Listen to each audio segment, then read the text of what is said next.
आखिरी शरारत। जब एक जिंदा इंसान को मौत के बाद कब्र के मनाजर देखने की कोशिश महंगी पड़ गई। एक इबरतनाक सच्ची कहानी। शाम का वक्त था। एक कब्रिस्तान में दो नौजवान खड़े कब्र की खुदाई करवा रहे थे। एक का नाम एहसन और दूसरे का नाम जैन था। यह कब्र उनके दोस्त राशिद की थी। एहसन राशिद का कजन भी था, जबकि जैन इन दोनों का दोस्त था। एक हफ्ते बाद राशिद की शादी थी, लेकिन खानदानी दुश्मनी की बिना पर राशिद का कत्ल कर दिया गया था। जिस घर में खुशियों का माहौल था, वहां गम की चादर बिछ गई। राशिद के माँ बाप तो जैसे जिंदा दरगोर हो गए हों। नई जिंदगी शुरू करने की तैयारियां छोड़कर लोग राशिद की तदफीन की तैयारियां कर रहे थे। उस घर पर तो जैसे कयामत टूट पड़ी थी। गोरखन ने कब्र की खुदाई मुकम्मल की और उन दोनों लड़कों से कहने लगा, ये लो बेटा, जब जनाजा आ जाए तो मुझे आवाज दे लेना, मैं जरा अपनी झोंपड़ी में आराम कर लूं। यह कहकर गोरखन चाचा अपनी झोंपड़ी की तरफ चल दिया। एहसन ने कांपते हाथों से अपने घर फोन मिलाया और पूछने लगा कि मैयत आने में कितनी देर बाकी है। वो ये कहकर रो दिया, क्योंकि उन तीनों की आपस में गहरी दोस्ती थी। एहसन गम से निढाल था। दोनों कब्र के पास खड़े थे। जैसे जैसे शाम ढल रही थी, अंधेरा बढ़ता जा रहा था। जैन अपनी ही सोचों में गुम था। एहसन ने उससे बुलाया तो वो जैसे चौंक पड़ा। एकदम कहने लगा, यार, रात के वक्त कब्रिस्तान में किस कदर खौफ आता है। यह मुर्दों की हिम्मत है जो यहां पर रह पाते हैं, वरना जिंदा इंसान तो खौफ से ही मर जाए। मैं तो ये सोच रहा हूं कि कैसे फरिश्ते मुर्दों से हिसाब करते होंगे और कैसे वो कब्र में आते होंगे। वो बहुत हसासियत से बातें कर रहा था कि अचानक उसके मोबाइल पर बेल बजी और जो ही वाइब्रेशन हुई वो एकदम डर गया और मोबाइल उसके हाथ से छूटकर सीधा कब्र में जा गिरा। एहसन ने गुस्से से उसकी तरफ देखा, क्योंकि जैन की आदत थी कि वह बहुत शरीफ था, लेकिन इसमें उसका कोई कसूर ना था। कहने लगा, मेरे हाथ से छूट गया, जरा मदद तो करो, मैं अपना फोन उठा लाऊं।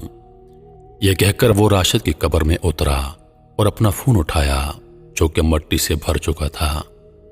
फिर एहसन की मदद से वो बाहर निकल आया। उसके बाद एहसन दूर एक पत्थर पर जाकर बैठ गया। अब ये दोनों राशिद की मैयत लाने का इंतजार करने लगे, मगर जैन के दिमाग में कुछ और चल रहा था। उसकी नजर कब्र के करीब पड़ी 4 सलीबों पर पड़ी।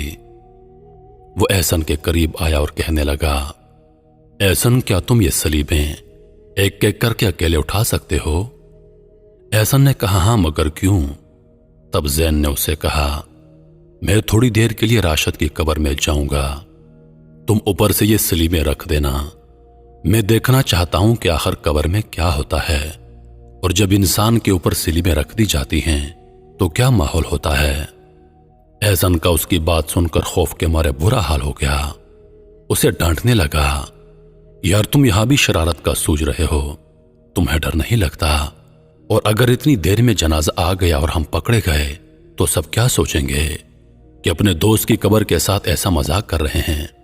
ना बाबा ना, मैं तुम्हारी कोई मदद नहीं करूंगा।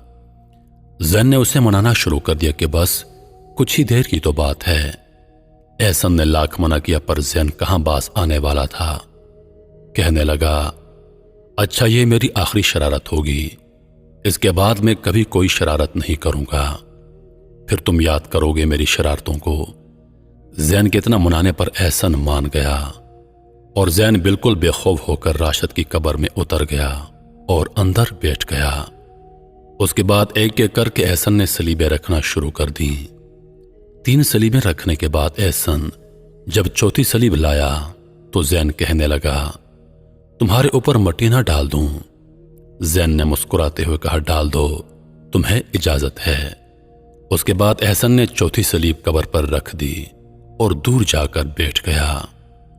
खौफ के मारे उसका बुरा हाल था कि कहीं जनाजा लेकर आ गए तो क्या होगा।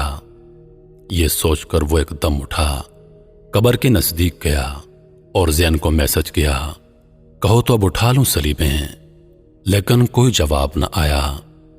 उसने कुछ देर इंतजार करने के बाद दोबारा मैसेज किया, मगर کوئی جواب نہ آیا۔ اس کے بعد احسن نے زین کو کال کی، جس پر آپریٹر کی آواز آئی کہ آپ کے مطلوبہ نمبر سے جواب موصول نہیں ہو رہا۔ اب احسن ڈر گیا کہ کہیں زین کو کچھ ہو تو نہیں گیا۔ یہ سوچ کر اس نے سلیبیں اٹھانا شروع کی، لیکن اس سے نہیں اٹھ سکیں۔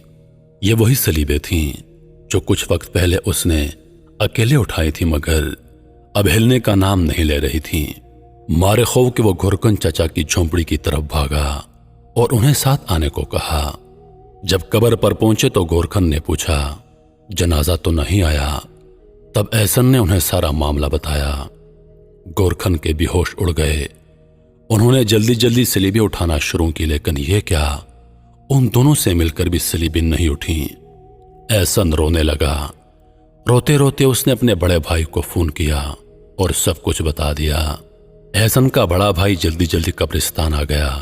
اتنی دیر میں احسن غم سے نڈال ہو کر بے ہوش ہو گیا۔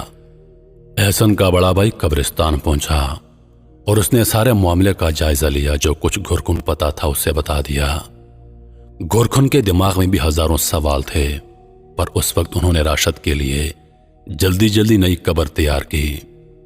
احسن کے بڑے بھائی نے زین کے گھر والوں کو اس واقعے سے مطلع کیا اور اپنے گھر بھی فون کر کے بتا دیا۔ اس واقعے کے بعد تو جیسے کوہرام مچ گیا۔ ابھی تک احسن بے ہوش تھا۔ زین کے گھر والوں کے دماغ میں کئی سوال تھے کہ کہیں احسن نے زین کو قتل نہ کر دیا ہو، لیکن یہ باتیں تو تب درست ثابت ہوتی جب اس کی قبر کو کھولا جا سکتا۔ اس پر رکھی سلیبیں تو 10 آدمیوں سے بھی نہیں ہل پا رہی تھیں۔ یہ تو اللہ کے معاملات میں گستاخی کا نتیجہ لگتا تھا۔ تھوڑی دیر کے بعد احسن کو ہوش آ گیا اور اس نے سارا معاملہ بتا ڈالا۔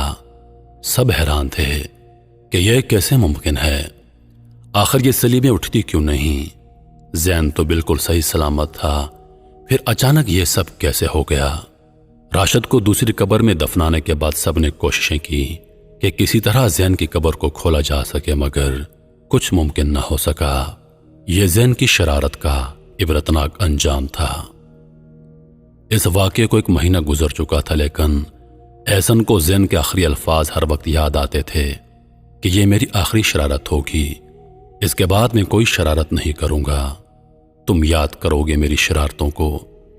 اور پھر اس نے احسن کو یہ تک کہا تھا کہ تم میرے اوپر مٹی ڈال دو، تمہیں اجازت ہے۔ یہ الفاظ سوچ کر وہ چیخ کر روتا، لیکن اسے قرار نہ آتا کہ کیسے مذاق نے ایک انسان کی جان لے لی، اور مذاق بھی قبر سے۔ اس آخری منزل کا سوچ کر بھی ایک گھر بیٹھے انسان کے رونگٹے کھڑے ہو جاتے ہیں۔ اور وہ کیسا انسان تھا کہ قبر میں زندہ اترتے ہوئے اس کو خوف نہ آیا۔ دراصل قبر دنیا سے پردے کا دوسرا نام ہے، اور اگر اسے ہی بے پردہ کرنے کی کوشش کی جائے تو انجام کیسے اچھا ہو سکتا ہے۔ میں امید کرتا ہوں کہ ویڈیو آپ دوستوں کو پسند آئی ہوگی۔ ویڈیو پسند آ جائے تو لائک اور شیئر ضرور کر دیجیے گا، اور آنے والی نئی ویڈیوز کے لیے ہمارے چینل کو سبسکرائب کر دیں اور ساتھ میں موجود گھنٹی کے بٹن کو ضرور دبا دیں تاکہ ہماری ہر نئی آنے والی ویڈیو سب سے پہلے آپ تک پہنچے۔ مجھے دیجیے اجازت۔ سانسوں نے وفا کی تو اگلی بار ایک اور ویڈیو لے کر آپ کی خدمت میں حاضر ہوں گا۔ تب تک کے لیے خدا حافظ۔ اللہ پاک آپ سب کا حافظ و نگہبان۔ ہنستے رہیے اور ہمیشہ مسکراتے رہیے۔